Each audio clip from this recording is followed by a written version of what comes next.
Abasivili barenga 1500 bamaze gupfa mu gihe abasaga 900 bamaze gukomereka mu bitero bigenda bigabwa mu bice bituwe n'abasivili muri Republika ya Demokarasi ya Kongo nkuko bigaragazwa muri raporo yakozwe n'umuryango mpuzamahanga wita ku burenganzira bwa muntu muri Kongo CIDHC. Subundi uyu muryango ni muryango ki? Iyi raporo ni bwoko ki? Nje ndi Hosiana Benga, iyi ni Kivu Waves Radio, rekanye ko viri muzi n'umuzingo. Kivu Waves Radio.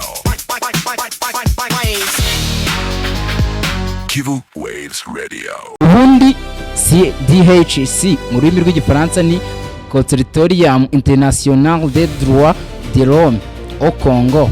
Tugenekereje mu rurimi rw'ikinyarwanda ni umuryango mpuzamahanga wita ku burenganzira bwa muntu muri Kongo. Ubundi raporo z'uyu muryango zibanda cyane ku byaha by'intambara bigira ingaruka ku buzima bwa muntu, ibyaha byibasira inyoko muntu n'ibindi bikorwa byihutaza burenganzira bwa muntu by'umwihariko abasivili. Uyu muryango raporo zawo intego aba ari ukuziha imiryango mpuzamahanga ikamenya uburyo itanga ubutabera ku nzirakarengane zakorewe ibyaha by'intambara.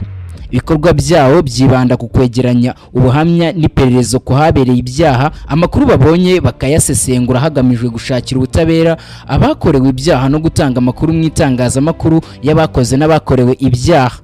Murabyibuka neza dutangirana babwiye ko abarenga 1500 bamaze kugwa mu ntambara yo muri Kongo, mu gihe abasaga 1900 bamaze gukomerekera muri iyi mirwano.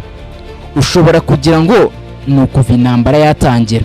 Oya, ibi byabaye mu mezi 8 gusa, aho kuva tariki ya 17 Nyakanga 2025 kugera tariki ya 11 Werurwe 2026 ariho ibyo byabaye. Ese ubundi ushobora kwibaza abasivile bagabwa ibitero n'abandi? Turakomeza kwisunga raporo y'umuryango CIDHC. Raporo y'uyu muryango ivuga ko hari ibitero byinshi by'indege zitagira abapiloti zizwi nka drone byagiye bigabwa mu bice bituwe n'abasivili. Hari ingero nyinshi zagiye zitangwa z'ibyo bitero, nko tariki ya 2 Mutarama 2026 izo ndege zitagira abapiloti zagabye igitero gikomeye umunsi wose muri centre ya Masisi mu bice bituwe n'abasivile ndetse n'ibiro by'imiryango iharanira uburenganzira bwa muntu.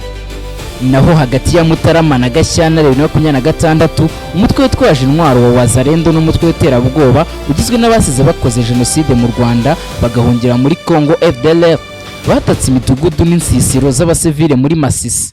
Mu gihe tariki ya 7 Werurwe imitwe y'abacancu b'abanyamahanga bagabye bombe bya misile ziremereye bakoresheje indege zitagira abapiloti bazirasa mu bice bituwe n'abasivile. Naho tariki ya 10 Werurwe 2026 ihuriro ry'ingabo za leta zirimo FARDC, Wazalendo, FDLR n'indi mitwe bakoranye bafatanyije n'ingabo z'u Burundi FNDB bagabye ibitero kuri pariki y'Ibirunga mu majyaruguru ya Goma. Abasivile benshi bahaburira ubuzima n'ibikorwa remezo byinshi birangirika. Ikindi kandi uyu muryango wa CIDHC werekanye ni zimwe mu ngero z'ibitero byagabwe n'ihuriro ry'ingabo za leta bafatanyije n'umutwe w'iterabwoba wa FDLR. Nkaho tariki ya 28 Kanama 2025 muri Minembwe na Karehe abasivili 105 bapfuye, abandi 46 barakomereka bazize ibitero bya drone ya CH4 yateye kandi byangije ibikorwa remezo birimo amashuri, amasoko ndetse n'ibigo nderabuzima. Tariki ya 26 Nzeri 2025 muri Kivu y'Epfo na Kivu ya Ruguru hapfuye abantu 164, abandi 96 barakomereka bazize ibitero bikomeye byakozwe n'indege byarashwe mu bice bituwemo abasivile mu gihe ababirokotse basize ibyabo barahunga. Tariki ya 21 Ukuboza 2026 muri Warikare, Masisi na Kivu y'Amajyepfo hapfuye abasivile 317 bazize ibitero bya drone byagabwe muri quartier z'abasivile cyangwa se ibice bituwemo abasivile. Mu gihe kandi tariki ya 28 Ukuboza muri 2025 muri Warikare na Masisi ibisasu biremereye bya bombe byarashwe na drone zo mu bwoko bwa kamikaze byagabwe mu bice bituyemo abaturage benshi kandi byagize ingaruka ziremereye mu mitekerereze y'abarokotse ibitero. Izo ni nke mu ngero nyinshi zatanzwe n'uyu muryango muri raporo wakoze. Mu bitero bitandukanye byagabwe mu bice bitandukanye bigezurwa na M23 bitaguyemo abakongomani gusa, kuko nko kuri tariki ya 11 Werurwe 2026 muri Katindo ndetse na Goma hagabwe ibitero bya drone byaguyemo Umufaransa-kazi Karine Bouisset. Murabyibuka neza cyane. iki ni igice cya mbere cy'ibigize raporo y'uyu muryango. Ibindi mu bigize iyi raporo murarikiye kuzabikurikira mu kindi gice cy'iyi raporo.